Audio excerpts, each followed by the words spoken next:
नमस्कार,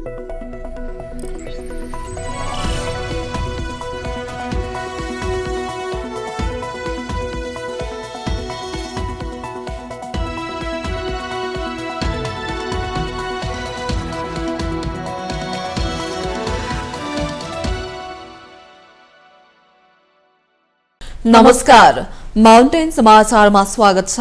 म कमला उप्रेती र म भवानी अधिकारी। सुरुमा अहिलेसम्मका मुख्य समाचार।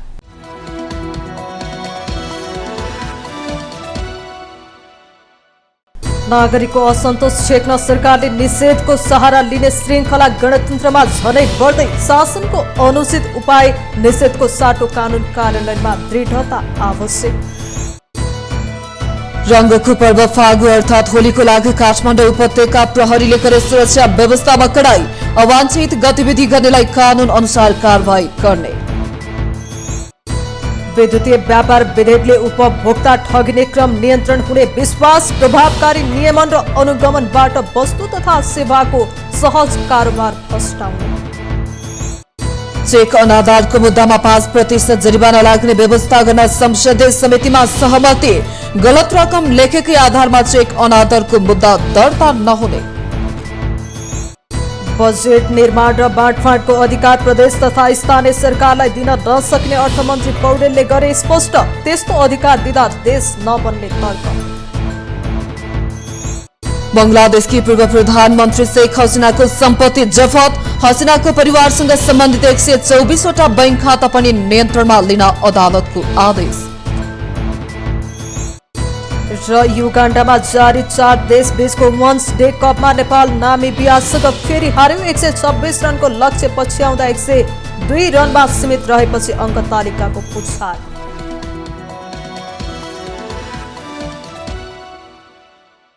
अब समाचार विस्तारमा। जिल्ला प्रशासन कार्यालय काठमाडौँले केही ठाउँमा 2 महिनाको लागि निषेधाज्ञा लगाएको छ।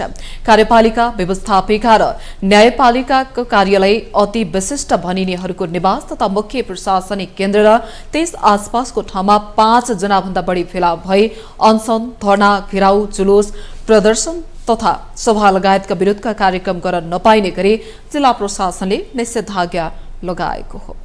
विरोधको वेग बढेको जस्तो लागेसँगै प्रतिक्रियामा निषेधाज्ञा जारी गर्ने पुरानो अभ्यास नेपालमा बारम्बार दोहोरिने गरेकै छ। शासनको नकारात्मक उपाय निषेध आँखा चिम्लेर दोहोर्याइन्छ नेपालमा। त्यसको औचित्य र प्रभावकारिताको विश्लेषण गर्नु आवश्यक ठानिँदैन। असल शासनमा निषेधको होइन, विधिको अभ्यास हुन्छ। नेपालमा भने शासन व्यवस्थामा आमूल परिवर्तन हुँदा पनि राज्य सञ्चालनमा निषेधको सामन्ती अभ्यास नै प्रिय रहिरहेको छ। काठमाडौँ लगायतका शहरमा बेला न कुबेला थोपरिने निषेधाज्ञा यही प्रशासनमा जमेको सामन्ती संस्कारको उदाहरण हो। पूर्व राजा ज्ञानेन्द्र शाहका समर्थकहरूले उनको स्वागतमा काठमाडौँमा जुलुस निकाले। जुलुसका कारण उपत्यकाको सार्वजनिक यातायात व्यवस्था अस्त-व्यस्त भयो। जुलुसका कारण बाटाका छेउका बिरुवाहरू नाश भएको भनेर काठमाडौँ महानगरपालिकाले आयोजक राष्ट्रिय प्रजातन्त्र पार्टीलाई 1 लाख रुपैयाँ जरिवाना तिरायो। राजावादीहरूको जुलुस लगतै गणतन्त्रवादीहरूको टिक्का टिप्पणी अनि नेताहरूको आक्रोशका बीच काठमाडौँ जिल्ला प्रशासनले शहरका केही ठाउँमा अनसन, धरना, घेराउ, जुलुस, प्रदर्शन तथा सभा लगायतका विरोधका कार्यक्रम गर्न नपाउने गरी 2 महिनाका लागि निषेधाज्ञा जारी गर्यो। यसरी विरोध निषेध गरिएका ठाउँमा कार्यपालिका, व्यवस्थापिका र न्यायपालिकाका कार्यालय, अति विशिष्ट व्यक्तिहरूको निवास तथा मुख्य प्रशासनिक केन्द्र र आसपासका क्षेत्र रहेका छन्। काठमाडौँमा निषेधाज्ञा लागू गर्नु सामान्य अभ्यास जस्तै भइसकेको छ। प्रशासनिक पूर्व क्रियाशीलता बढाएर कानून कार्यान्वयनमा दृढता देखाउनु भन्दा निषेधको कवचमा सुरक्षित रहन खोज्ने मानसिकता शासक र प्रशासक दुवै समूहमा बलियो छ। यद्यपि निषेधाज्ञा जारी गरिएका ठाउँमा अहिलेसम्म विरोध प्रदर्शन बिरलै रोकिएका छन्। यसरी छिसिक्क केही हुने बित्तिकै आतिएर प्रतिक्रिया देखाउँदा अराजक समूहको हौसला झन बढ्ने गरेको देखिएको छ। निषेधको उल्लङ्घन गर्नुलाई बहादुरी मान्ने प्रविधि राजनैतिक दलहरूले नै भित्र्याएका हुन्, जसका कारण निषेधित क्षेत्रमै तोडफोड, झडप, विरोध प्रदर्शन बढी हुने गरेको छ। यस्तो अवस्थामा प्रशासनले पुरानो अभ्यास आँखा चिम्लेर दोहोर्याउनुको साटो त्यसको औचित्य र प्रभावकारिताको विश्लेषण गरे मात्र निषेधाज्ञाको अभ्यास गर्नु उचित हुनेछ। निषेधाज्ञा आदेशमा विरोधका कार्यक्रमबाट सरकारी, सार्वजनिक एवं व्यक्तिगत सम्पत्तिमा हानि, नोक्सानी र क्षति भएमा कानून बमोजिम आयोजकबाट नै त्यस्तो क्षतिपूर्ति असुल उपर गराइने पनि उल्लेख गर्ने पुरानो शैली अझै निरन्तर छ। तर काठमाडौँ महानगरपालिकाले जसरी प्रशासनबाट क्षतिपूर्ति तिराइएको भने उदाहरण छैन। यसले पनि कार्यान्वयन गर्न नभएर औपचारिकता पूरा गर्न मात्र यस्ता आदेश जारी हुने गरेको भान हुन्छ। शासनका केन्द्र र शासकहरूको निवासमा मात्र होइन, सर्वसाधारण हिँड्ने सडकमा समेत जनतालाई असुविधा हुने गरी विरोध वा समर्थन गर्न दिनु हुँदैन। नागरिकको सहजतापूर्वक हिँडडुल गर्ने स्वतन्त्रताको रक्षा गर्न आवश्यक भए सरकारले उचित बल पनि प्रयोग गर्नुपर्छ। यसैले काठमाडौँ जिल्ला प्रशासन लगायत शान्ति व्यवस्था कायम राख्ने दायित्व भएका राज्यका निकायले नागरिकका स्वतन्त्रताको रक्षा गर्ने कानून कार्यान्वयनमा दृढता देखाउन आवश्यक छ। रंगको पर्व फागु अर्थात् होलीका लागि काठमाडौँ उपत्यका प्रहरीले सुरक्षा व्यवस्थामा कडाई गरेको छ। बुधबार हुने होलीका लागि उपत्यका प्रहरीले 121 स्थानमा चेकिङ पोइन्ट र 155 स्थानमा पिकेट ड्युटी राखेको छ। होलीमा हुन सक्ने उश्रृङ्खल गतिविधि नियन्त्रण गर्न प्रहरीले सुरक्षामा कडाई गर्ने भएको हो। अवांछित गतिविधि गर्नेलाई कानून अनुसार कारवाही गर्ने प्रहरीले स्पष्ट गरेको छ। एक रिपोर्ट। रंगिने र रंगाउने पर्व होलीका लागि उपत्यकामा प्रहरी सुरक्षा व्यवस्था चुस्त बनाएको छ। बुधबार परेको होली पर्वका लागि काठमाडौँ उपत्यका प्रहरी परिसरले विगतका भन्दा यो वर्ष सुरक्षालाई कडाई गरेको हो। लागू पदार्थ सेवन लापासे, मादक पदार्थ सेवन मापासे र इच्छा विपरीत रङ दल्नेलाई प्रहरीले कडाई गर्ने भएको हो। उपत्यकाका विभिन्न ठाउँमा सुरक्षाका लागि प्रहरी खटाएको छ। होलीका दिनमा आविष्ट गतिविधि हुन नदिन उपत्यकाका विभिन्न स्थानमा प्रहरीले सुरक्षाकर्मी खटाएको छ। होलीलाई व्यवस्थित गर्न उपत्यका ट्राफिक व्यवस्था समेत कडाई गरिएको छ। प्रहरीका अनुसार उपत्यकाभरि 121 स्थानमा चेकिङ पोइन्ट र पिके ड्युटीका लागि 155 स्थान राखिएको छ। होलीका दिन आविच्छिन्न गतिविधिलाई मध्यनजर गर्दै प्रहरीले बुधबार बिहानैदेखि सुरक्षालाई कडाई गर्ने भएको छ। यसमा हामीले जस्तै मानिसको इच्छा विपरीत रङ दल्ने, केमिकलहरू लगाउने, बेलुन तथा पानीको त्यो पोकाले निलौला हान्ने जस्ता क्रियाकलापहरूलाई नियन्त्रण गर्न ठाउँ ठाउँमा चेक पोइन्टहरू राखेका छौँ। विभिन्न चेक पोइन्टहरू हामीले भोलि उपत्यकाभरि 121 स्थानहरूमा चाहिँ हामीले चेकिङ ड्युटीहरू चेक पोइन्टहरू राखेका छौँ र त्यस्तै गरी पिकेट ड्युटी 155 स्थानमा राखेका छौँ। र त्यस्तो कानुन विपरीत उच्छृङ्खल गतिविधि गर्ने, अरूको इच्छा विपरीत रङ दल्ने बहानामा उच्छृङ्खल गतिविधिहरू गर्ने। विगतको भन्दा यो वर्ष होलीमा सुरक्षा व्यवस्था समेत कडाई गरिएको छ।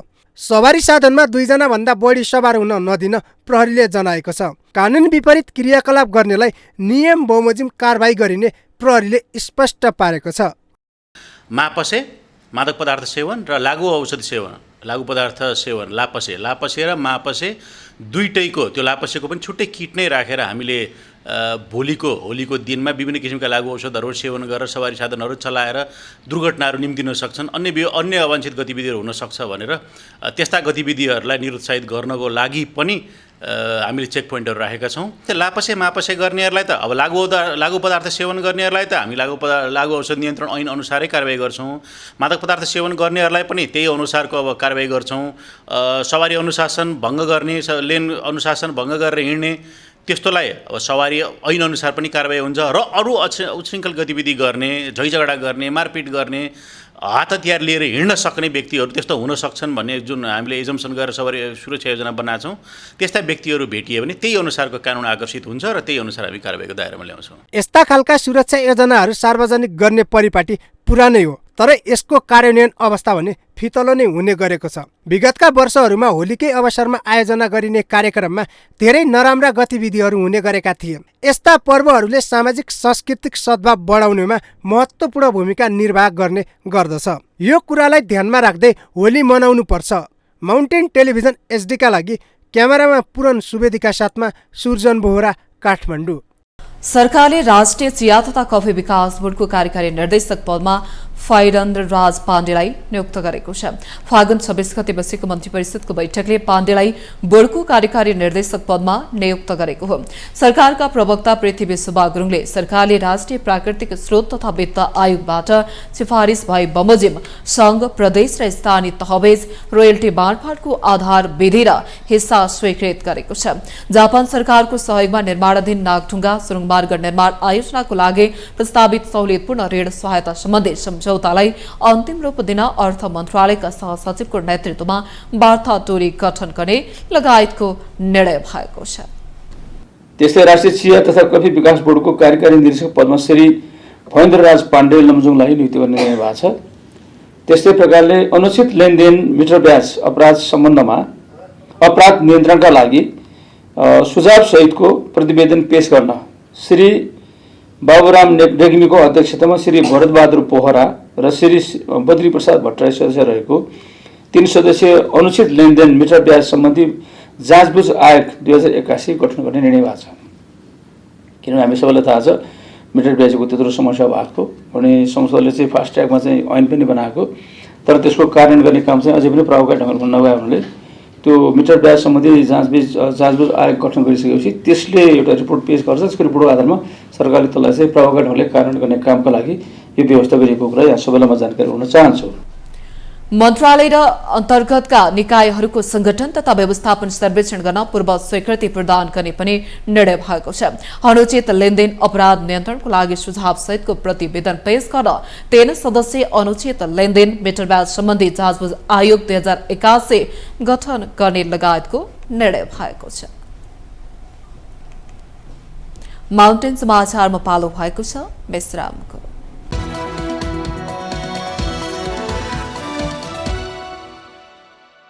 विश्रामपछि स्वागत छ। अब बाँकी समाचार। केही समय यता विश्वव्यापी रूपमा विद्युतीय व्यापार अर्थात् ई कमर्सको अवधारणा वृद्धि भइरहेको छ। सूचना प्रविधिको विकाससँगै नेपालमा विद्युतीय व्यापारको माध्यमबाट वस्तु तथा सेवाको खरिद बिक्री गर्ने क्रम बढिरहेको हो। उपभोक्तालाई वस्तु तथा सेवाको सहज आपूर्ति लगायतका क्षेत्रमा विद्युतीय व्यापार अति आवश्यक समेत देखिएको छ। यो सँगै उपभोक्ताहरू ठगिने क्रम पनि बढ्दै गएको छ, जसको प्रभावकारी नियमन गर्न आवश्यक देखिएको छ। एक रिपोर्ट। सूचना प्रविधिको विकाससँगै नेपालमा विद्युतीय व्यापारको माध्यमबाट वस्तु तथा सेवाको खरिद बिक्री गर्ने क्रम बढिरहेको छ। उपभोक्तालाई वस्तु तथा सेवाको सहज आपूर्ति लगायतका क्षेत्रमा विद्युतीय व्यापार अति आवश्यक समेत देखिन्छ। यो सँगै उपभोक्ताहरू ठगिने क्रम बढ्दै गएको छ, जसको नियमन तथा अनुगमन र व्यवस्थापनका लागि सरकारले विद्युतीय व्यापार ई कमर्सको सम्बन्धमा व्यवस्था गर्न बनेको विधेयक ल्याएको छ। अहिलेको अवस्थामा निकै आवश्यक ठानिएको र सूचना प्रविधिको माध्यमबाट हुने व्यापारिक कारोबारलाई नियमन गरी व्यवस्थित र विश्वसनीय बनाउनको लागि उक्त विधेयक ल्याइएको हो। विद्युतीय व्यापार सम्बन्धी कुनै पनि ऐन तथा कानून नहुँदा पनि यस किसिमका काम बजारमा भइरहेको र सूचना प्रविधिको माध्यमबाट भएका ट्रान्जेक्सनलाई व्यवस्थित तथा नियमनका लागि यस्तो व्यापारमा संलग्न क्रेता र विक्रेता दुवैको हितमा काम गर्न सरकारले यो कदम चालेको हो। व्यापार भन्ने कुरा विभिन्न तरिकाले अहिले भइरहेको छ। त्यसमध्ये सूचना प्रविधिको माध्यमबाट जुन व्यापार भइरहेको छ त्यसलाई कसरी व्यवस्थित गर्ने भन्ने नै यो विधेयकको मुख्य उद्देश्य हो।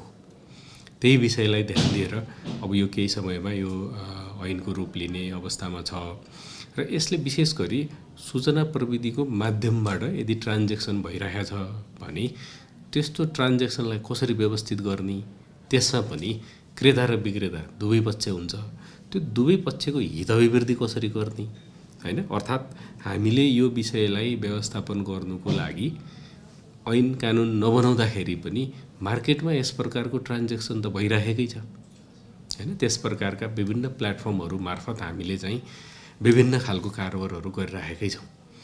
त्यसरी कारोबार हुँदाखेरि त्यसबाट उपभोक्ताको संरक्षणको सुनिश्चितता गर्ने, त्यसलाई हामीले व्यवस्थित गर्ने हैन, त्यो नै यसको मुख्य उद्देश्य हो। यो विधेयक हाल संसदका 2वटै सदनबाट पारित भएर प्रमाणीकरणका लागि राष्ट्रपति कहाँ पुगेको छ, जसमा विद्युतीय व्यापार सञ्चालन गर्न चाहने व्यवसायीले विद्युतीय प्लेटफर्म स्थापना गर्नुपर्ने, वाणिज्य आपूर्ति तथा उपभोक्ता हित संरक्षण विभागले स्थापना गरेको विद्युतीय पोर्टलमा सूचीकरण हुनुपर्ने, व्यापार गर्न चाहने वस्तु वा सेवाको सम्बन्धमा आवश्यक विवरण खुलाउनुपर्ने, क्रेताले खरिद गरेका वस्तु वा सेवा उक्त विवरण बमोजिम नभएमा कुनै पनि क्षति नपुर्याई बिना कुनै पनि शर्त फिर्ता गर्न सक्ने लगायतका व्यवस्था छन्। अब यसमा चाहिँ जस्तो अब अहिले व्यवसायीले विद्युतीय प्लेटफर्ममा आफ्नो चाहिँ ट्रान्जेक्सन गर्दाखेरि हैन, त्यसमा चाहिँ त्यो वस्तुको नेचर के हो, कस्तो वस्तु हो, डिजाइन के हो, त्यसको ट्रेडमार्क के हो,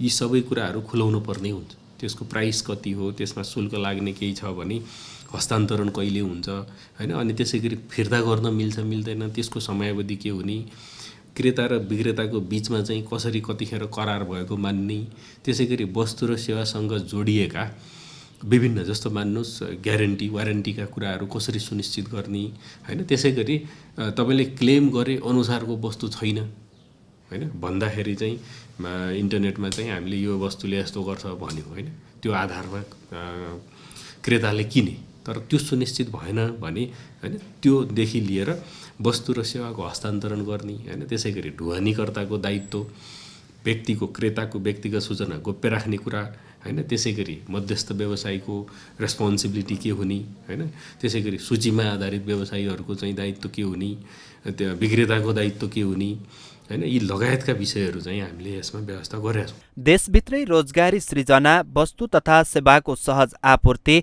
निर्यात प्रवर्धन तथा लघु घरेलु साना तथा मझौला उद्योगको उत्पादन अभिवृद्धि गर्नका लागि विद्युतीय व्यापारलाई प्रोत्साहन गर्नु अहिलेको आवश्यकता हो। कानुनी व्यवस्थाको अभावमा विद्युतीय माध्यमद्वारा सञ्चालन गरिने व्यापारको व्यवस्थापन गर्न कठिनाइ भएको अवस्थामा यो ऐनले सूचना प्रविधिको माध्यमबाट हुने वस्तु वा सेवाको व्यापारिक कारोबारलाई नियमन गरी व्यवस्थित गर्नेमा उपभोक्ता अधिकार कर्मीहरू पनि सहमत छन्।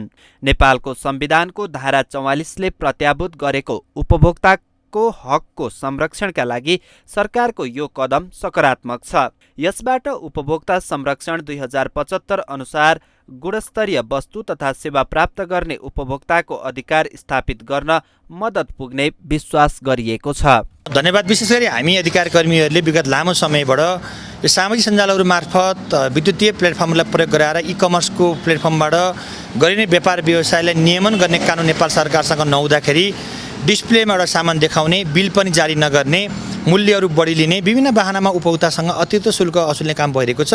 यसलाई नियमन गर्नको निमित्त, नियन्त्रण गर्नको निमित्त र नेपालको संविधान 2072 को धारा 44ले प्रत्याभूत गरेको मौलिक अधिकारलाई संरक्षण प्रदान गर्नको निमित्त छुट्टै ई-कमर्स कानुन चाहिन्छ भनेर हामीले विगत लामो समयबाट मागिसकेपछि विशेष त्यसलाई नियमन गर्नको निमित्त कानुन चाहिन्छ भन्ने कुरा सरकारले पनि अनुभूति गरेर हामी संविधान प्रदत्त मौलिक अधिकार कार्यान्वयन गर्न उपभोक्ता संरक्षण ऐन 2075 को जुन व्यवस्था गरे बमोजिम गुणस्तरीय वस्तु र सेवा प्राप्त गर्ने उपभोक्ताको नैसर्गिक अधिकार छ, त्यो अधिकारलाई अक्षुण्ण राख्नको निमित्त पनि ई-कमर्स विधेयक चाहिन्छ भनिसकेपछि अहिले हाम्रो पार्लियामेन्टले ई-कमर्स विधेयक पारित पनि गरेको छ। विद्युतीय प्लेटफर्म स्थापना नगरी विद्युतीय व्यापार गरेमा, सूचीकरण नगरी व्यवसाय गरेमा, वस्तु वा सेवा सम्बन्धी विवरण नखुलाई विद्युतीय व्यापार गरेमा कसुर मानी सजायको व्यवस्था समेत यो विधेयकले गरेको छ। यसो भन्दै गर्दा नेपालमा बनेका र बन्ने गरेका कानुनको स्पष्ट कार्यान्वयन भने कमजोर नै देखिने परिपाटी हामीमाझ छर्लङ्ग छ। विद्युतीय प्लेटफर्मको प्रयोग गरी उपभोक्ता ठग्ने क्रम बढिरहेको अहिलेको अवस्थामा कानुनको कडाइका साथ कार्यान्वयन गर्न सके सबैका लागि राम्रो नै हुनेछ। माउन्टेन टेलिभिजन HD का लागि क्यामेरामा मिलन थापाको साथमा अर्जुन धामी, काठमाडौँ। विधायन व्यवस्थापन समितिले चेक अनादरको विषय अदालती प्रक्रियामा जाँदा चेकमा उल्लेखित रकमको 5% जरिवाना लाग्ने व्यवस्थामा सहमति गरेको छ। राष्ट्रिय सभाको विधायन व्यवस्थापन समिति बैठकमा सभापति तुलसी कुमारी दाहालले चेक अनादरमा उल्लेखित रकमको 5% जरिवाना लाग्ने व्यवस्थामा सहमति गरेको जानकारी दिनुभएको हो। उहाँले कसैले खातामा रकम नभएको चेक दिएको छ भने 45 दिनभित्र फर्स्यौट गर्नुपर्ने व्यवस्था विधेयकमा गरिएको उल्लेख गर्नुभयो। त्यो मितिमा फर्स्यौट नभएको अवस्थामा दुवै पक्षबीच समन्वय र मध्यस्थ गर्दा पनि रकम पाउने अवस्था नभए देवानी संहिता अन्तर्गत अदालती प्रक्रियामा लान सकिने व्यवस्था विधेयकमा गरिएको उहाँको भनाइ छ। कुनै व्यक्तिले चाहिँ आफ्नो खातामा पैसा नहुँदै जानिकन उसले चाहिँ कसैलाई चेक दिन्छ र त्यो चेकको चाहिँ फर्स्यौट हुँदैन भनी चाहिँ यसलाई चाहिँ कानुनी कारबाहीमा लाने कुरा छ। र यदि बीचमा 45 दिनको समयभित्र चेक दिने र लिने दुवैको बीचमा चाहिँ समन्वय भयो र उसले चेकमा उल्लेखित रकम चाहिँ पायो भनेदेखि त्यहाँ मध्यस्थता गर्ने भन्ने पनि कुरो यो विधेयकले ल्याएको छ। र यो विधेयकलाई खास गरिकन देवानी संहिता अन्तर्गत नै यसलाई चाहिँ हेर्नुपर्छ, फौजदारी अन्तर्गत जानु हुँदैन। यदि पैसै नतिर्ने स्थिति भयो 45 दिनसम्म पनि समन्वय र सहकार्य हुन सकेन भने चाहिँ अदालती प्रक्रियामा जाने र अदालती प्रक्रियामा तोकिएको रकमको केही जरिवानाको प्रतिशत पनि राखिएको छ। व्यवस्थापन समिति सभापति दाहालले विधेयकमा आफ्नो खातामा रकम नभएको थाहा भएर पनि कसैले रकम उल्लेख गरेर दोस्रो पक्षलाई चेक काट्छ भने त्यो ठगीको रूपमा लिनुपर्ने व्यवस्था गरिएको बताउनुभयो।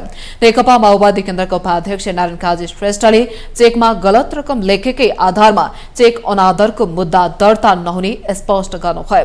उहाँले चेकमा गलत रकम लेखिए 30 दिनभित्र सच्याउनु पर्ने कानूनी व्यवस्था रहेको बताउनुभयो। चेकमा गलत अमाउन्ट लेखेकै कारणले चेक अनादरमा पर्दैन। चेक अनादर दर्ता हुनलाई 30 दिनको जो समय छ त्यो कुराले काउन्ट गर्छ। त्यसमा नि गल्ती छ भने त्यसमा चाहिँ सचिहाल्छ। त्यो भुलवश लेखेकै आधारमा पर्ने स्थिति। उपाध्यक्ष श्रेष्ठले चेक अनादरमा जरिवाना गर्ने नगर्ने लगायतको विषयमा कानूनी व्यवस्था भइसकेको उल्लेख गर्नुभयो। नाकाहरूमा भन्सार जाँच पासपछि पनि विभिन्न नाममा माल सामान ल्याउन व्यवसायीहरूलाई दुःख दिने गरिएको भन्दै यसलाई रोक्न सांसदहरूले माग गरेका छन्। बुधबारको अर्थ समिति बैठकमा भन्सार विधेयकमाथिको छलफलमा भाग लिने सांसदहरूले अनुसन्धानका नाममा मालवाहक गाडीहरूलाई गन्तव्यसम्म जान नदिने पद्धतिको अन्त्य हुनुपर्ने बताएका हुन्। अर्थ समिति सभापति सन्तोष चालिसेले सरकारी संयन्त्रहरूले बाटोमै दुःख दिने पद्धति ठिक नभएको बताउनुभयो। धेरै चाहिँ समस्या छ, धेरै राजस्व त्यहाँबाट नै आछ। त्यस कारणले त्यो समाउने व्यवस्था त हुन्छ नै, मलाई जहाँसम्म लाग्छ। तर जिज्ञासा धेरै व्यापारीको चाहिँ के भने त्योभन्दा पनि ठुलो कुरा बाटैमा हैरान 3 दिनसम्म चाहिँ गर्ने, के गर्ने, कहाँ गर्ने। अघि भन्नु पनि मान्यज्यूले, जुली मान्यज्यूले 200 किलोमिटर फर्काएर उहीँ हिँड अनि उहीँ गएर जानुपर्छ भन्ने त्यो होइन। समस्या वो कारबाहीमा पर्यो होइन। अब कारबाहीमा परेपछि उसलाई तेरो ठाउँसम्म लगाएर तिनै चाहिँ जे गर्ने, जो त्यहाँ बोलाउनु पर्ने बोलाएर गर्दा त हुन्छ नि त। उसको ड्युटी त सिद्धियो नि कमसेकम डेस्टिनेसन त आइपुग्यो। यो व्यवस्था चाहिँ गरौँ। एमाले सांसद सूर्यबहादुर थापा छेत्रीले सरकारी संयन्त्रहरू अनुसन्धानका लागि नियन्त्रणमा लिएमा 24 घण्टाभित्रै त्यसको जानकारी भन्सार विभागलाई दिनुपर्ने हालको प्रस्तावित व्यवस्थामा असहमति जनाउनुभयो। मैले चाहिँ अनुसन्धानको लागि कब्जामा लिएमा त्यसको जानकारी 24 घण्टाभित्र गराउने भनेको छ नि। यो जानकारी लिइसकेपछि गराउने होइन कि त त्यो भन्सारको जाँच पास त्यसको अथोरिटीमा क्वेसन भएर नत्र त्यो जाने ठाउँसम्म त पुग्नु पर्यो नि। त्यहाँ एजेन्सीहरू हुन्छन् नि त। त्यसरी बाटोमा दुःख दिने काम रोक्न त हामीले कानुनी प्रबन्ध गर्नुपर्छ। यो मिलेन। यो जानकारी गराएर अथोरिटीलाई जानकारी गराएर कब्जामा लिनु पर्यो। यहाँ त दसैँ आयो भने ट्राफिक सक्रिय हुन्छ, कुन बेला चाहिँ राजस्व अनुसन्धान सक्रिय हुन्छ भन्ने गुनासो छन् नि त पब्लिकका। त्यो चिजलाई चाहिँ हामीले कन्ट्रोल गर्नुपर्छ। राजस्व सचिव दिनेश घिमिरेले राजस्व नोक्सानी समेत नहुने गरी व्यावसायिक वातावरण बनाउनु पर्ने बताउनुभयो। यो व्यावसायिक वातावरण कसरी बनाउने भन्ने धारणा। अर्को चाहिँ त्यो राजस्व जुन सरकारलाई आउनुपर्ने हो त्यो पनि नोक्सानी नहोस् भन्ने अर्को धारणा। दुईटा मान्यज्यूहरूले जुन राख्नु भएको छ वास्तवमा इन्टरनेसनल प्रिन्सिपल हेर्दा अब जस्तो इन्डिया लगायतका देशमा उहाँहरूले प्र्याक्टिस गरिसक्नुभयो जस्तो त्यहाँ जाँच पास भइसकेपछि अरू कसैले खोलेर हेर्दैन कि यदि सूचना आयो भने पनि त्यसको गन्तव्यमा पुगेपछि बरु के चेक जाँच गर्छ बिचबिचमा दुःख दिन पाइँदैन भन्ने खालकै प्र्याक्टिस हो। भन्सार विभागका महानिर्देशक महेश भट्टराईले अनुसन्धान गर्नुपर्ने भएमा अनुसन्धान गर्ने अधिकार प्राप्त निकायले पक्राउ गरेमा 24 घण्टाभित्र महानिर्देशकलाई जानकारी दिने व्यवस्था राखिएको बताउनुभयो।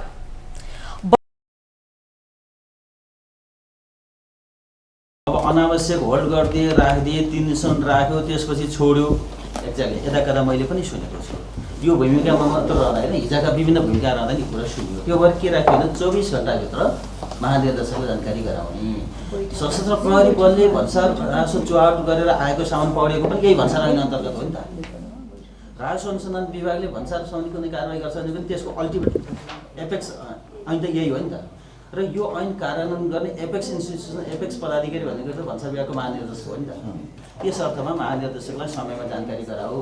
बरु एउटा कहीँ भनौँ न पछि अब मैले कानुनको सल्लाह अनुरोध गरेँ यसरी समयमा जानकारी गराएन भने के हुने हो त्यसलाई तर्दै त्यो चाहिँ राखौँ हेर्नुहोस्। अहिले कतिपय ठाउँ 3 दिन लगेर राखेर त्यसपछि छोडिदियो रे भने है फेरि यसलाई फेरि आधिकारिक। बैठकले भन्सार विधेयकमा रहेको अस्थायी निकासी गर्न दिने व्यवस्थालाई अनुमोदन गरेको छ। उपप्रधान एवं अर्थमन्त्री विष्णुप्रसाद पौडेलले बजेट निर्माण र बाँडफाँडको अधिकार प्रदेश तथा स्थानीय सरकारलाई दिन नसकिने स्पष्ट गर्नु भएको छ। प्रतिनिधि सभाको बुधबारको बैठकमा आर्थिक कार्यविधि तथा वित्तीय उत्तरदायित्व पहिलो संशोधन विधेयक प्रस्तुत गर्न अनुमति माग्ने प्रस्तावमाथि विरोधको सूचनाको जवाफ दिँदै मन्त्री पौडेलले बजेट निर्माण र बाँडफाँडको अधिकार प्रदेश तथा स्थानीय सरकारलाई दिन नसकिने स्पष्ट गर्नु भएको हो। उहाँले संघीय सरकार र संसदीय विकास निर्माणको लागि नीति बनाउने हुँदा बजेटको सम्पूर्ण अधिकार तल्लो तहलाई दिएर देश नबन्ने जेकेर गर्नुभयो। बजेट चाहिँ पालिका र वडामा बाँडौँ, प्रदेश र चाहिँ यो के भन्छ पालिकामा दिउँ, विकासको काम हामीले चाहिँ कानुन मात्रै बनाऊ। झट्ट सुन्दा आकर्षक लाग्ला तर सभामुख महोदय यसरी देश बन्दैन। हामीले संविधानमा जुन प्रबन्ध गरेका छौँ 3 तहको सरकारको प्रबन्ध गरेका छौँ 3 तहमा कार्यकारी व्यवस्थापकीय र न्यायिक अधिकार सहितको संरचनाको प्रबन्ध गरेका छौँ। यो दुनियाँको अनुभव हाम्रो आफ्नै अनुभवको पनि आधारमा छ। त्यसले गर्दा त्यो ढङ्गले जानु उचित हुँदैन भन्ने म राख्न चाहन्छु। अर्थमन्त्रीको जवाफसँगै आर्थिक कार्यविधि तथा वित्तीय उत्तरदायित्व पहिलो संशोधन विधेयक प्रतिनिधि सभामा पेश गरिएको छ। विरोधको सूचना बहुमतले अस्वीकृत भएपछि सरकारले आर्थिक कार्यविधि तथा वित्तीय उत्तरदायित्व पहिलो संशोधन अध्यादेशको प्रतिस्थापन विधेयक संसदमा टेबल गरेको हो। सरकार गठन भएको 7 महिनासम्म पनि सम्पत्ति सार्वजनिक नगरेको सरकारले मुलुकमा सुशासन कायम गर्ने कुरा लज्जाजनक र हास्यास्पद रहेको सांसदहरूले टिप्पणी गरेका छन्।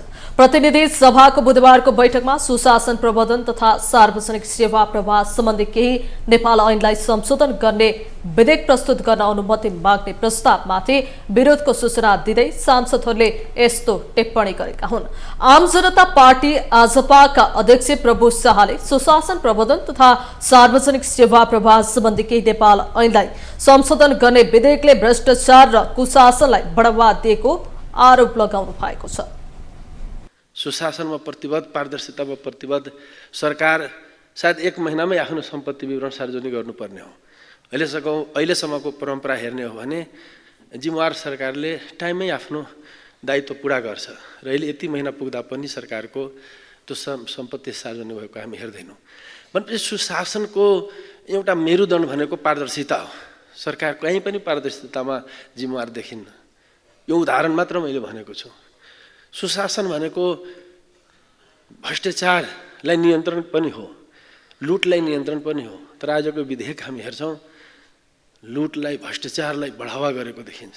कतै यसलाई नियन्त्रण गर्ने कुनै चिन्ता पनि देखिन्न। सुशासन भनेको हाम्रो सेवा प्रवाहलाई प्रभावकारी बनाउने, जो शास्ति भोगिरहेका छन् नेपाली जनताले सरकारी निकायहरूमा, त्यसलाई सहजीकरण गर्ने भन्ने चिन्ता हुनु पर्थ्यो। त्यस्तै गरी सुशासन व्यवस्थापन ऐनको दफा 3 पछि दफा 3 क थपेर वास्तवमा यो नेपाल सरकारको राजपत्राङ्कित विशिष्ट श्रेणीको अधिकृतबाट सम्पादन भएको काम नेपाल सरकारबाट भएको मानिने गरेर सरकारले आफ्नै हात बाँध्ने काम गरेको छ। अब यो कर्मचारीहरू हाबी भयो भन्ने मलाई लाग्छ। यो राजनीतिक नेतृत्वले गर्ने निर्णय, मन्त्री परिषदले गर्ने निर्णय, मन्त्रीले गर्ने निर्णय पनि विशिष्ट श्रेणीको कर्मचारीले गर्ने गरी तपाईँहरू दिनुहुन्छ भने यो सरकार म त अचम्म लागेको छ। कर्मचारीले फनफनी टुप्पीसे मात्र घुमाइरहेका छन्, तपाईँहरूलाई चाहिँ भुमरीमा हालिरहेका छन्। यति कुरामा पनि ध्यान गएन सरकारको। जसरी सरकारले सदनलाई, जनप्रतिनिधिलाई अवहेलना गरेको छ, अरू पनि बेलामा त्यस्तै यो विधेयक पनि बेठिक छ। यसैले हामी यसको विरोध गर्दछौँ भनेर मैले यसका केही कारणहरूका साथ यहाँ प्रस्तुत भएको हो। पहिले त संसदको अधिवेशन बोलाउने विद्यमान परिस्थिति रहँदै अधिवेशन बोलाउन चाहिँ विलम्ब गर्ने र संसदलाई छलेर यति धेरै अध्यादेशहरू एकैचोटि ल्याउने जुन काम सरकारबाट भयो, यस कारणले यो बेठिक छ र यसको विरोध गर्नु परेको। यही विधेयकमा पनि 12वटा ऐनलाई संशोधन गर्ने गरी यो विधेयक ल्याइएको छ। यसैले पनि यो बेठिक छ। सुशासन त तपाईँहरूले दिनै सक्नुहुन्न, किनभने तपाईँहरू फसिसक्नु भएको छ। तपाईँहरूका नीति कस्ता छन्, घोषणापत्रमा के लेख्नु भएको छ, जनतालाई भाषण गर्दा के भन्नुहुन्छ तपाईँहरूले, मैले कान सुन्न छाडेको छैन कि अझ सुन्दैछु। त्यसो भएको हुनाले यो जुन शीर्षक छ तपाईँहरूले जुन सुशासन दिने भन्ने कुरा छ, तपाईँहरूलाई यो 7-7 महिनासम्म तपाईँहरूले कमसेकम सम्पत्ति बुझाउन त सक्नु पर्थ्यो नि। नेपाली जनताका अगाडि यहीँबाट बुझिस् त दालमा काला है। तपाईँहरूले बुझाउन सक्ने सम्पत्ति के हो, कति छ र तपाईँहरूलाई यस्तो बाधा परेछ, तपाईहरुको मर्का मैले बुझ। सांसदहरूले प्रस्तुत गरेको विरोधको सूचनालाई बहुमतले अस्वीकृत गरेसँगै प्रधानमन्त्रीको तर्फबाट संचार तथा सूचना प्रविधि मन्त्री पृथ्वी सुब्बा गुरुङले विधेयक पेश गर्नु भएको छ। विधेयकमाथि संशोधन दर्ता गराउन सांसदहरूलाई 72 घण्टाको अवधि हुनेछ। त्यसपछि विधेयकमाथि संसदीय समितिमा छलफल हुनेछ। सरकारले मुलुकमा सुशासन कायम गर्न र गैर आवासीय नागरिकको अधिकार अभिवृद्धि गर्न भन्दै 12वटा ऐनलाई संशोधन गर्न भन्दै अध्यादेशको प्रतिस्थापन विधेयक संसदमा टेबल गरेको हो। संचार तथा सूचना प्रविधि मन्त्री पृथ्वी सुब्बा गुरुङले मन्त्री भइसकेपछि सोचे अनुसारको काम गर्न नसकेको स्वीकार गर्नुभएको छ। बुधबार काठमाडौँमा आयोजित एक कार्यक्रममा मन्त्री गुरुङले मन्त्री बनेको 4-5 महिना भएको जस्तो लागेको भन्दै 8 महिना पुगेको तर सोचे अनुसारको योजना अघि बढाउन नसकेको स्वीकार गर्नुभएको हो। उहाँले आईटी टेलिकम क्षेत्रलाई व्यवस्थित बनाएर जानु पनि आवश्यक रहेको बताउनुभयो।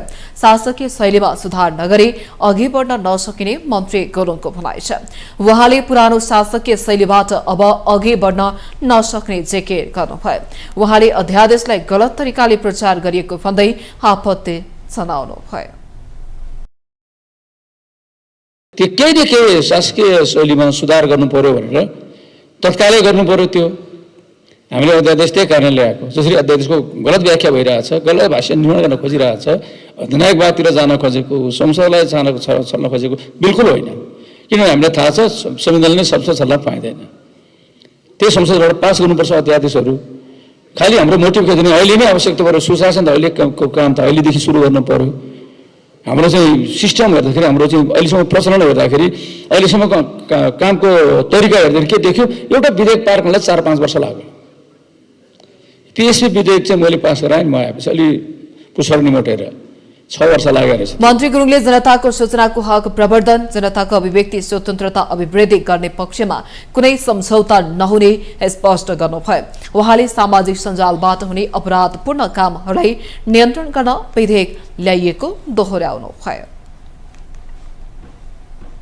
माउन्टेन समाचारमा पालो भएको छ विश्रामको।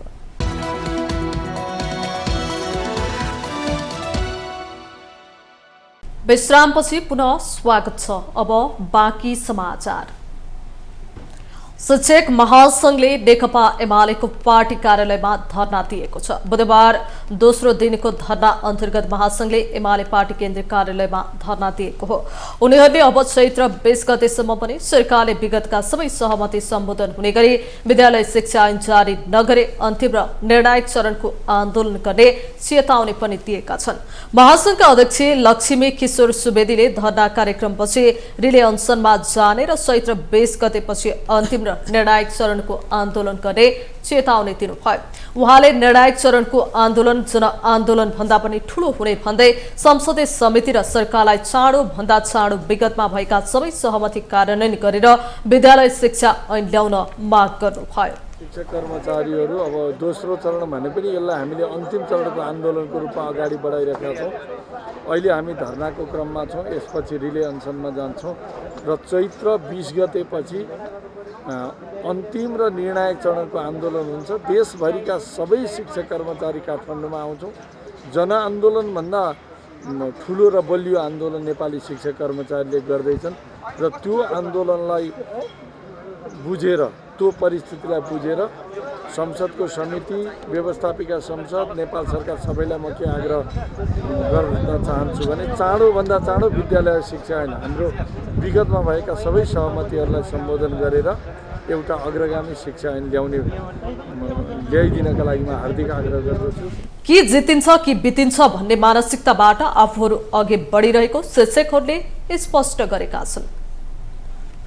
निजी विद्यालय सञ्चालकहरूको संस्था निजी तथा आवासीय विद्यालय एसोसिएसन नेपाल प्याप्सनको नयाँ कार्य समिति सदस्यहरूले शपथ लिएका छन्। बुधबार काठमाडौँमा भएको राष्ट्रिय महाधिवेशनमा नवनिर्वाचित कार्य समिति पदाधिकारीहरूले पद तथा गोपनीयताको शपथ लिएका हुन्। नवनिर्वाचित अध्यक्ष कृष्ण अधिकारीले आफ्नो कार्यकालमा प्याप्सनमा आबद्ध विद्यालयमा गुणस्तरीय शिक्षा प्रदान गर्न थप भूमिका खेल्ने बताउनुभयो। उहाँले नेपालका निजी विद्यालयहरूले दिएको गुणस्तरीय शिक्षा बारेमा विश्वभर चर्चा हुने गरेको भन्दै यसलाई निरन्तरता दिन शिक्षाको विश्वव्यापीकरण गर्ने दावी पनि गर्नुभयो। हालै सरकारले ल्याएको शिक्षा विधेयक पहिलो प्राथमिकतामा रहेको उहाँको भनाइ छ। उहाँले कम्पनी अन्तर्गत रहेका निजी विद्यालयहरूलाई कम्पनीमै रहने र पुस्तान्तरण हुने व्यवस्था निरन्तरताको लागि पहल गर्ने उल्लेख गर्नुभयो। हाम्रो पहिलो प्राथमिकता भनेको चाहिँ हाम्रो चाहिँ शिक्षा विधेयक नै हो। शिक्षा विधेयकमा चाहिँ हाम्रा विद्यालयहरू कम्पनीमा रहनुपर्छ। 2058 सालमा हामी कम्पनीमा आएको हो। यो आजीवन कम्पनीमा रहनुपर्छ भन्ने हाम्रो पहिलो मुद्दा हो। दोस्रो मुद्दा हाम्रो चाहिँ शिक्षा र करिकुलमको बारेमा चाहिँ छ, गुणस्तरको बारेमा छ। हामी गुणस्तरीय शिक्षा यो देशमा प्रदान गरिरहेका छौँ र संसारभरि चाहिँ प्राइभेट स्कुलको एजुकेसनले गर्दा नेपालको शिक्षाको नाम चाहिँ संसारमा रहेको छ। यसलाई कन्टिन्युटी दिँदै हामीले यसलाई अझै यसलाई ग्लोबलाइज गर्दैछौँ। र तेस्रो मुद्दा भनेको चाहिँ हाम्रो यस प्याप्सनबाट चाहिँ हामीले देशभरका 5000 निजी विद्यालयहरूलाई एउटा असल विद्यालय बनाउने र एउटा त्योभित्र क्वालिटी एजुकेसन दिने र प्याप्सनका विद्यार्थी, प्याप्सनका शिक्षक, प्याप्सनका अभिभावकहरूलाई चाहिँ एउटा राम्रो परिस्थितिमा लैजाने भन्ने चाहिँ हाम्रो तेस्रो मुद्दा छ। प्याप्सनको सह अध्यक्षमा गोपाल आचार्य, वरिष्ठ उपाध्यक्षमा दीपिका रिमाल, उपाध्यक्षहरूमा आशिष श्रेष्ठ, थकिन कुमार गुरुङ, महासचिव आरबी कटवाल, कोषाध्यक्षमा गणेश बाबु पोखरेल तथा केन्द्रीय सदस्यहरूमा प्रहलाद खनाल र कर्मवाङ्गेल लामा निर्वाचित हुनुभएको छ। सरकारले कृषि क्षेत्रमा उपलब्ध गराउने अनुदान र सहुलियतलाई व्यवस्थित र प्रभावकारी बनाउने भएको छ। आगामी आर्थिक वर्ष 2082-83 को बजेट सम्बन्धमा अर्थ मन्त्रालयले कृषि तथा पशुपक्षी विकास मन्त्रालयसँग गरेको बैठकमा हाल कार्यान्वयनमा रहेका अनुदान कार्यक्रमको समीक्षा गरी नयाँ ढंगले अघि बढ्ने र नतिजामुखी बनाउने बारे छलफल भएको हो। छलफलमा उपप्रधानमन्त्री एवं अर्थमन्त्री विष्णुप्रसाद पौडेलले कृषकलाई प्रोत्साहित गर्न र उत्पादन बढाउन अनुदानका कार्यक्रम ल्याए पनि त्यसको समीक्षा गरी समय सान्दर्भिक र प्रतिफलमुखी बनाउन गर्न जरुरी रहेको बताउनुभयो। कृषि मन्त्री रामनाथ अधिकारीले अनुदानलाई परिणाममुखी बनाउँदै कृषि क्षेत्रमा उत्पादन वृद्धि गरे निश्चित कृषि वस्तुमा आत्मनिर्भर हुनुपर्नेमा जोड दिनुभयो। कृषि मन्त्रालयले रासायनिक मल, बाली तथा पशुपन्छी बीमाको प्रिमियम अनुदान, उखु खेती प्रबन्धनका लागि किसानलाई प्रोत्साहन अनुदान लगायतका अनुदान उपलब्ध गराउँदै आएको छ। अर्थ मन्त्रालयका अनुसार यस्तो अनुदान तथा सहुलियतका लागि चालु आर्थिक वर्षमा करिब 36 अर्ब रुपियाँ विनियोजन भएको छ।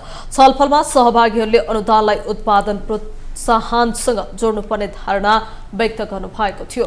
संवैधानिक कार्य जिम्मेवारी अनुसार प्रदेश र स्थानीय तहको क्षेत्र अधिकारसँग मिल्ने तर संघीय तहबाट हाल कार्यान्वयनमा रहेका निश्चित कार्यक्रमलाई तल्लो तहका सरकारमा पठाउनु पर्नेमा छलफलमा सहभागीहरूको जोड थियो। विश्वमा नै लोकपन्मुख मानिएको वन्यजन्तु रेड पाण्डा अर्थात् रातो हाब्रे संरक्षणको लागि जैविक मार्ग बनाउन काम थालिएको छ। इलामको उत्तरी क्षेत्रमा रहेको नेपाल भारत सीमा चौबारी तुम्लेङमा रहेको सरकारी जमिनमा जैविक मार्ग बनाउन काम थालिएको हो। वन्यजन्तु संरक्षणका लागि नेपाल भारत सीमा क्षेत्रमा जैविक मार्ग बनाउन थालिएको छ। इलामको उत्तरी क्षेत्र सीमामा जैविक मार्ग निर्माणका लागि वृक्षारोपण लगायतका काम सुरु गरिएको हो। विश्वमै लोपोन्मुख रेड पाण्डा लगायतका जीव संरक्षणका लागि रेड पाण्डा नेटवर्कले काम थालेको हो। खाली रहेको जमिनलाई सदुपयोग गर्दै वृक्षारोपण तथा संरक्षणको काम सुरु गरिएको छ। जिल्लाको सन्दकपुर र माई जोगमाई गाउँपालिकामा रहेको आलु विकास केन्द्र अन्तर्गत कृषि मन्त्रालयको नाममा रहेको खाली सरकारी जमिनमा वृक्षारोपण तथा घेराबारा गरेर संरक्षणको काम थालिएको हो। रेड पाण्डा लगायतका जीव जन्तुको संरक्षणका लागि कृषि मन्त्रालयको नाममा रहेको 8,424 रोपनी जमिन मध्ये अधिकांश जमिन खाली रहेको छ। सोही जमिनको सदुपयोग गरेर जैविक मार्गका रूपमा विकास गर्न लागि हो। वन मन्त्रालयले बनाएको प्राविधिक टोलीले यसको अध्ययनका लागि अनुगमन समेत गरेको छ। टोलीले स्थानीय बासिन्दा तथा सो क्षेत्रका जनप्रतिनिधिसँग छलफल समेत गरेको छ। रेड पाण्डा नेटवर्क नेतृत्वमा रहेको टोलीले अध्ययन तथा अनुगमनको काम सम्पन्न गरेको हो। नेटवर्कले यस अघि नै सोही ठाउँमा 800 रोपनी जमिन खरिद गरिसकेको छ। खरिद भएको जमिनमा वृक्षारोपण समेत भइसकेको छ। रेड पाण्डा संरक्षण र जैविक मार्ग विस्तारका लागि जग्गा अपुग भएपछि कृषि मन्त्रालय अन्तर्गत रहेको जमिन वन मन्त्रालय मातहतमा लगेर काम अगाडि बढाइएको हो। वन विकास गरेर रेड पाण्डाको वासस्थान विस्तार र त्यो जुन टुक्रिएको वासस्थान हुन्छ त्यसलाई एउटा कनेक्टिभिटी मतलब जोडेर ल्यान्डस्केप भूपरिवेशहरूमा संरक्षण होस् भन्ने हिसाबले अहिले चाहिँ यो कृषि ज्ञान केन्द्र र नार्कले प्रयोग गरिरहेको नार्कको चाहिँ अधीनमा चाहिँ उहाँहरूको भोका उसमा रहेको र तर प्रयोग नभइसकेको जुन खाली जग्गाहरू छ त्यसलाई यसमा वनमा चाहिँ प्रयोग चाहिँ विकास गरेर त्यसमा राष्ट्रिय रेड पाण्डाको वासस्थान संरक्षण विकास र त्यसको चाहिँ वातावरणीय सेवाहरूको विकास गर्नको लागि कति चाहिँ उपयुक्त छ, प्राविधिक दृष्टिले उपयुक्त छ कि छैन। प्राविधिक टोलीले अध्ययनपछि प्रतिवेदन बनाएर वन मन्त्रालयमा पेश गर्ने भएको छ। सो क्षेत्रमा अहिले गोठ बनाएर गाई पालन भइरहेको छ। चरण क्षेत्रका रूपमा रहेको जमिनलाई संरक्षण गर्न र हरियाली बनाउन काम थालिएको हो। हाम्रो प्राइम फोकस चाहिँ ह्याबिटेट रेस्टोरेसन गर्ने अथवा वासस्थानलाई चाहिँ खण्डीकरण हुनबाट जोगाउने र लामो गोल लङ टर्म गोल चाहिँ के भन्दाखेरि दुईवटा संरक्षण क्षेत्रहरू जोड्ने। नेपालको तर्फबाट कञ्चनजङ्घा संरक्षण क्षेत्र जुन रेड पाण्डाको ह्याबिटेट हो र इन्डियाको तर्फबाट सिङ्गलिला नेसनल पार्क, यो बिचको भागमा चाहिँ PIT कोरिडोर भन्छ, 5 थर इलाम ताप्लेजुङ कोरिडोर। यो बिचको जङ्गललाई रेड पाण्डाको वासस्थानलाई खण्डीकरण हुनबाट जोगाएर र यसको वासस्थानलाई चाहिँ रेस्टोर गर्ने मुख्य काम हो।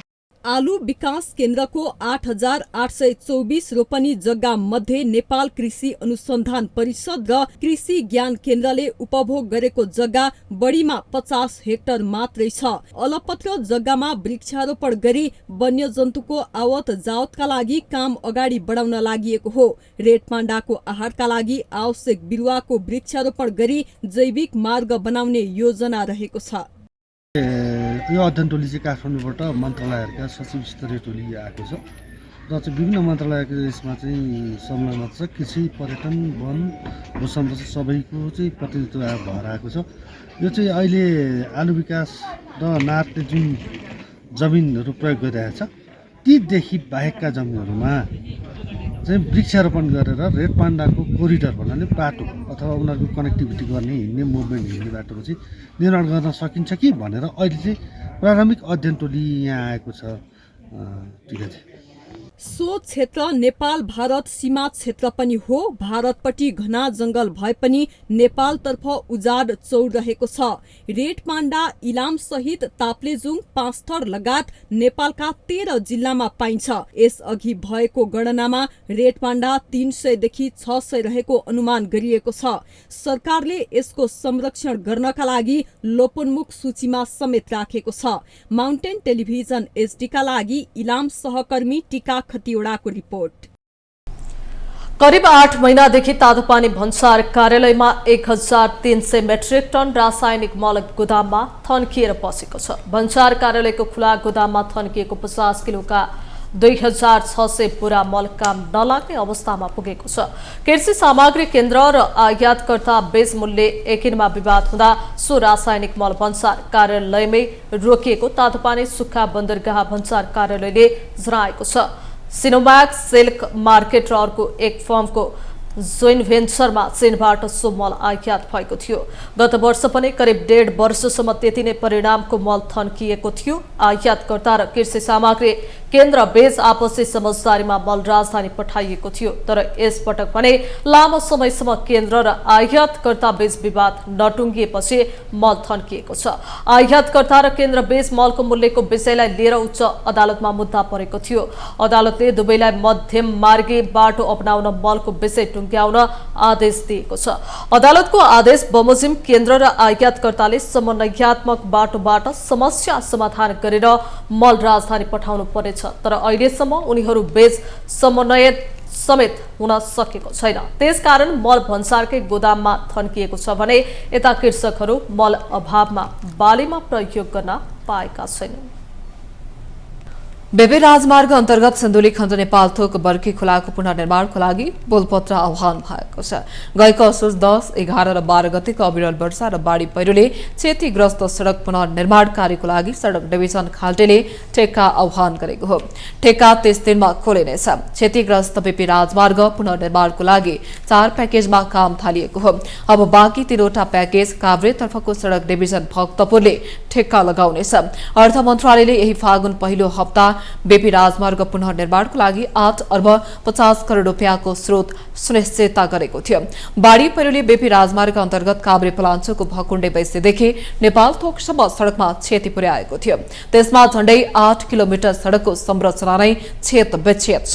सडक विभागले क्षतिग्रस्त राजमार्गको अध्ययन गरी पुनर्निर्माणको लागि विस्तृत परियोजना प्रतिवेदन डीपीआर तयार पारेको छ। जस अनुसार पुनर्निर्माणको लागि 10 अर्ब रुपियाँ लाग्ने प्रारम्भिक अनुमान गरिएको छ। असोज दोस्रो हप्ता बाढी पहिरोपछि भत्किएको सडक झण्डै 2 हप्तामा अस्थायी डाइभर्सन गरी खोलिएको थियो। यो सडक जोखिमपूर्ण र यात्रा कष्टकर छ। हामीसँग आर्थिक अन्तर्राष्ट्रिय र खेल समाचार बाँकी नै छन्। माउन्टेन समाचारमा पालो भएको छ विश्रामको।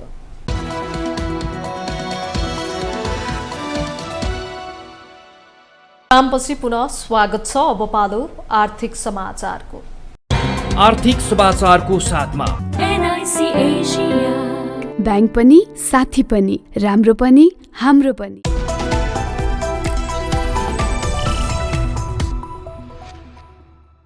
अघिल्लो 7 कारोबार दिनसम्म लगातार झरेको शेयर बजार बुधबार 17.28 अङ्कले बढेको छ। सो वृद्धिपछि नेप्से 2736 अङ्कमा कायम भएको छ।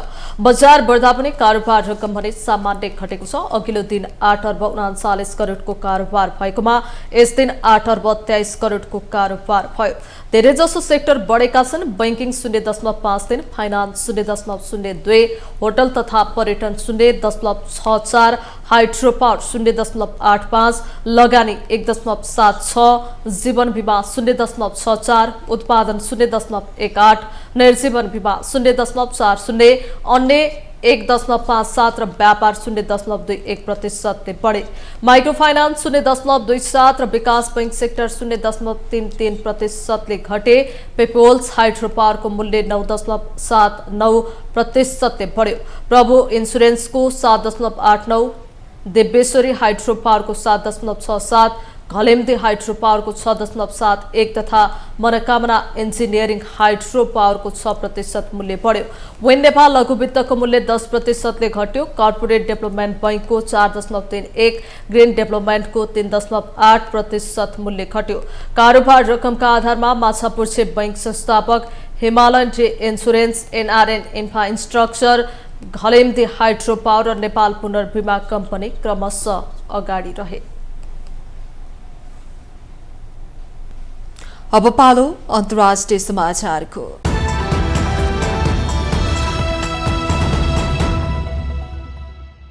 बंगलादेशकी पूर्व प्रधानमन्त्री शेख हसिनाको धनभण्डीमा रहेको निवास, सुधा साधन र उहाँका परिवारको सदस्यहरूको स्वामित्वमा रहेका केही अन्य सम्पत्तिहरू प्रहरीले जफत गरेको छ।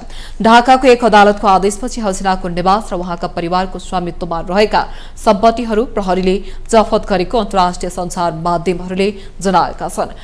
यसका साथै अदालतले हसिनाको परिवारसँग सम्बन्धित 124 वटा बैंक खाता पनि जफत गर्न आदेश दिएको छ। शेख हसिना बाहेक उहाँका छोरा सजीव वाजिद जोय, छोरी साइमा वाजिद पतोल, बहिनी शेख रेहाना र उनका छोरीहरू ट्युलिप सिद्दिकी र रदवान मजेब सिद्दिकीको स्वामित्वमा रहेका केही अन्य सम्पत्तिहरू पनि जफत भएको खबरमा उल्लेख छ। गएको अगस्तमा विद्यार्थीहरूको नेतृत्वमा भएको आन्दोलनले पूर्व प्रधानमन्त्री हसिनालाई अपदस्थ गरी सरकार ढालेको थियो। हसिना अहिले छिमेकी देश भारतमा बस्दै आउनु भएको छ। हसिना भागेर भारत गएपछि अहिले नोबेल पुरस्कार विजेता मोहम्मद युनुसको नेतृत्वमा अन्तरिम सरकार गठन भएको छ। युद्धग्रस्त युक्रेन 30 दिनका लागि रुससँग युद्ध विराम गर्ने अमेरिकाको प्रस्ताव मान्न तयार भएको छ। अमेरिका र युक्रेन बीच रुस युक्रेन युद्ध अन्त्यका विषयमा साउदी अरबको जेद्दामा भएको वार्तामा जमिन, आकाश र समुद्रमा 1 महिना युद्ध विराम गर्न युक्रेनले सहमति जनाएको अन्तर्राष्ट्रिय सञ्चार माध्यमहरूले जनाएका छन्। संयुक्त वक्तव्यमा युक्रेनले रुससँग 30 दिनका लागि युद्ध विराम गर्ने अमेरिकी प्रस्ताव स्वीकार गर्न तयार रहेको जनाएको हो। वाशिंगटन समेत युक्रेनलाई खुफिया जानकारी दिन र सुरक्षा सहायतामाथिको प्रतिबन्ध फुकुवा गर्न तयार भएको छ, जुन तत्काल बहाल गर्ने भनिएको छ। अमेरिकी विदेश मन्त्री मार्को रुबियोले बेलारुसको कोर्टमा भएका कारण यस प्रस्तावलाई मस्कोसम्म लैजाने बताउनु भएको छ। रुबियोले यो प्रस्ताव पूर्ण युद्ध विरामका लागि पहिलो चरणमा गोलाबारी रोक्नका लागि भएको उल्लेख गर्नु भएको छ। रुबियोले साउदी अरबियाको मध्यस्थताको प्रशंसा गर्दै अब रुसले युद्ध विराम शर्तहरू स्वीकार गरेर वास्तविक शान्ति वार्तामा अघि बढ्नुपर्ने बताउनु भयो। यसैबीच रुसी समाचार संस्था ताससँग कुरा गर्दै रुसी विदेश मन्त्रालयका प्रवक्ता मारिया जाखारोभाले अमेरिकी प्रतिनिधिहरूसँग छिट्टै सम्पर्क गर्न सकिने संकेत गर्नु भएको छ। अब पालो खेल समाचारको।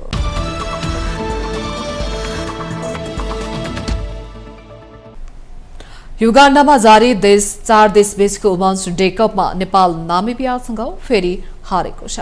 नामिबियाले दिएको 126 रनको लक्ष्य पछ्याएको नेपालले 20 ओभरमा 5 विकेट गुमाएर 102 रन मात्र बनाएर 23 रनको पराजय बेहोरेको हो। नेपालका साना प्रवीणले 31, कविता जोशीले अभिजित 17 तथा पूजा महतो र कप्तान इन्दु वर्माले 15-15 रन बनाए। यो खेलमा नेपालले टस जितेर पहिले फिल्डिङ रोजेपछि ब्याटिङ गरेको नामिबियाले पुरै ओभर खेल्दै 8 विकेटको क्षतिमा 125 रन बनाए। नामिबियाको लागि यास्मिन खानले 45, विल्का मवातीले 20, रास्टा डायरगार्डले 16 र सुने वेटम्यानले 15 रन बनाए। नेपालका ईश्वरी विष्टले 3, रचना चौधरीले 2 तथा रिया शर्मा र इन्दु वर्माले समान 1 विकेट हात पारे। हारसँगै 4 खेलमा 2 अङ्क मात्र बटुलेको नेपाल लेग तालिकाको पुछारमा छ। जारी श्रृङ्खलामा नेपाल हङकङसँग 2 रनले पराजित हुँदा युगाण्डालाई 1 विकेटले हराएको छ। अब नेपालले हङकङ र युगाण्डासँग खेल्न बाँकी छ। विभागीय टोली त्रिभुवन आर्मी क्लबले प्रधानमन्त्री कप राष्ट्रिय पुरुष एक दिवसीय क्रिकेटमा लगातार दोस्रो जित दर्ता गरेको छ। रूपन्देहीमा बुधबार भएको खेलमा आर्मीले सुदूरपश्चिम प्रदेश विरुद्ध 8 विकेटको जित निकालेर लगातार दोस्रो जित हात पारेको हो। सुदूरपश्चिमले दिएको 118 रनको लक्ष्य आर्मीले 23.5 ओभरमै मात्रै 2 विकेट गुमाउँदै पूरा गरेको हो। आर्मीका लागि सन्तोष कार्कीले नट आउट 55, त्रितराज दासले 31, कप्तान विनोद भण्डारीले अभिजित 20 रनमा बनाए। ओपनर सन्तोषले तेस्रो विकेटका लागि विनोदसँग नट आउट 61 र पहिलो विकेटका लागि त्रितराजसँग 53 रनको साझेदारी गरे। सुदूरपश्चिमका लागि शेर मल्ल र मिलन बोहराले 1-1 विकेट लिए। त्यसअघि सिद्धार्थ क्रिकेट मैदानमा टस जितेर ब्याटिङ रोजेको सुदूरपश्चिम 45.3 ओभरमा 117 रनमा समेटियो। सुदूरपश्चिमका निश्चल छेत्रीले नट आउट 49 तथा सुनिल चन्द्र कप्तान नारायण जोशीले 16 रन बनाउँदा अन्य ब्याटरले दोहोरो अङ्क रन जोड्न सकेनन्। आर्मीका शहाब आलमले 4 र सोमपाल कामीले 2 विकेट लिए। बुधबार नै नेपाल पुलिस क्लबले कोशी प्रदेशलाई 154 रनको फराकिलो अन्तरले हराएर दोस्रो खेल जितेको छ। 289 रनको विशाल योगफल पछ्याएको कोशीलाई 134 रनमा समेटेर पुलिसले दोस्रो जित हात पारेको हो। जितसँगै 2 खेलमा आर्मी र पुलिसले 4-4 अङ्क जोडेका छन्। माउन्टेन समाचारमा पालो भएको छ पुनः विश्रामको।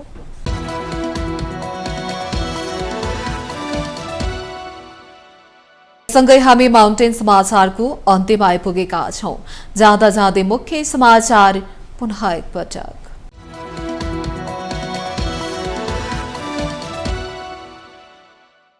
नागरिकको असन्तोष छेक्न सरकारले निषेधको सहारा लिने श्रृङ्खला गणतन्त्रमा झनै बढ्दै शासनको अनुचित उपाय निषेधको साटो कानून कार्यान्वयनमा दृढता आवश्यक। रंगको पर्व फागु अर्थात होलीको लागि काठमाडौँ उपत्यका प्रहरीले गरे सुरक्षा व्यवस्थामा कडाई। अवांछित गतिविधि गर्नेलाई कानून अनुसार कारवाही गर्ने। विद्युतीय व्यापार विधेयकले उपभोक्ता ठगिने क्रम नियन्त्रण हुने विश्वास। प्रभावकारी नियमन र अनुगमनबाट वस्तु तथा सेवाको सहज कारोबार फस्टाउने। चेक अनादरको मुद्दामा 5% जरिवाना लाग्ने व्यवस्था गर्न संसदीय समितिमा सहमति। गलत रकम लेखेकै आधारमा चेक अनादरको मुद्दा दर्ता नहुने। बजेट निर्माण र बाँडफाँडको अधिकार प्रदेश तथा स्थानीय सरकारलाई दिन नसक्ने अर्थमन्त्री पौडेलले गरे स्पष्ट। त्यस्तो अधिकार दिँदा देश नबन्ने तर्क। बंगलादेशकी पूर्व प्रधानमन्त्री शेख हसिनाको सम्पत्ति जफत। हसिनाको परिवारसँग सम्बन्धित 124 वटा बैंक खाता पनि नियन्त्रणमा लिन अदालतको आदेश।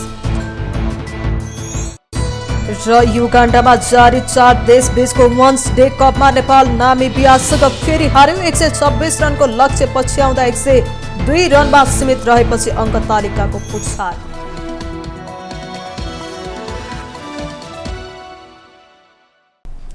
माउन्टेन समाचार अहिलेलाई सकियो। सत्य, तथ्य र निष्पक्ष समाचारका लागि माउन्टेन टेलिभिजन HD हेर्दै रहनुहोला। नमस्कार।